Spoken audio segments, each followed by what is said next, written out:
मी श्रद्धा टपाल. टिडवा न्यूजमध्ये आपलं हार्दिक स्वागत. चला पाहूयात आजच्या काही ठळक घडामोडी.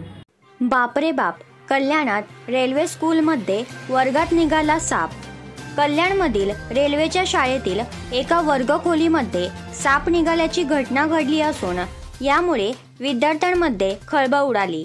यावेळी शाळेतील शिक्षकांनी सुरक्षिततेसाठी विद्यार्थ्यांना त्या ठिकाणापासून दूर ठेवले व कल्याणमध्ये वन्यजीव बचावात सक्रियरित्या कार्यरत असलेल्या वॉर फाउंडेशनच्या मदत क्रमांकावर संपर्क केला.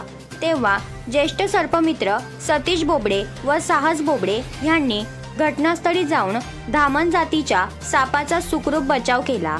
धामण हा साप पूर्णपणे बिनविषारी असून त्यापासून मानवाला कोणताही धोका नाही. तसेच शहरी भागात उंदरांची संख्या कमी करण्यासाठी धामण या सापाचा फार मोठा वाटा आहे. तसेच बचाव केलेला सर्प लवकरच वन विभागाच्या मार्गदर्शनाखाली निसर्गमुक्त करण्यात येईल अशी माहिती सतीश बोबडे यांनी दिली. तर या होत्या आजच्या काही ठळक घडामोडी. उद्या पुन्हा भेटू याच ठिकाणी. धन्यवाद.